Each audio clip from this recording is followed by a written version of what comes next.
এভাবেই হাতে automatic rifle নিয়ে সাধারণ মানুষের উপর গুলি ছোড়ে এক বন্দুকধারী।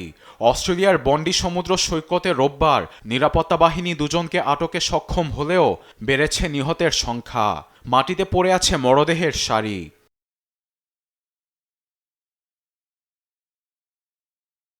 এমন পরিস্থিতিতে পুরো অস্ট্রেলিয়ায় বিরাজ করছে এক আতঙ্ক। বাংলাদেশি কমিউনিটিতেও আছে উৎকণ্ঠা। ইহুদিদের হানুকা উৎসব চলাকালে শত শত মানুষের উপর গুলি ছোড়ার দৃশ্য প্রত্যক্ষদর্শীরা এখনও ভুলতে পারেনি। হত্যাকাণ্ডের বর্ণনা দিতে শিউরে ওঠেন অনেকেই।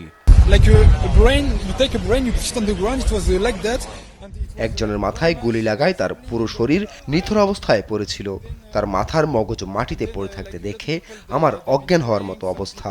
প্রাণ বাঁচানোর জন্য আমি কোনো মতে দৌড়ে সে জায়গা থেকে পালিয়েছি। বন্ডির মতো জায়গায় এরকম ঘটনা ঘটবে আমি চিন্তাই করতে পারিনি।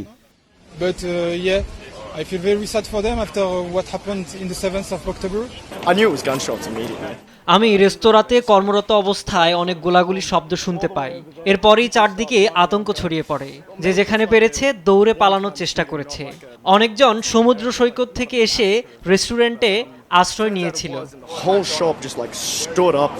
ভয়াবহ ঘটনার সাক্ষী হওয়ায় মানসিকভাবে বিপর্যস্ত অনেকেই।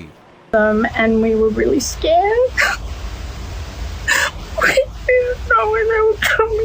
চারিদিকে গুলির আওয়াজ, আতঙ্ক।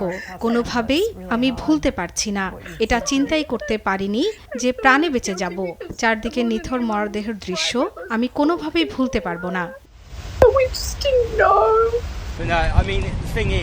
দুজন বয়স্ক মানুষকে আমি গুলিবিদ্ধ হতে দেখেছি। বন্দুকধারীরা 40 থেকে 50টি গুলি ছোড়ে। তাদের মাটিতে পড়ার দৃশ্য আমার মাথায় বারবার ঘুরছে।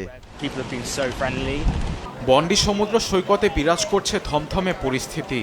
পুরো এলাকা নিরাপত্তার চাদরে ঘিরে রাখা হয়েছে। আরবেদ আফসার, নিউজ ডেস্ক, দেশ টিভি।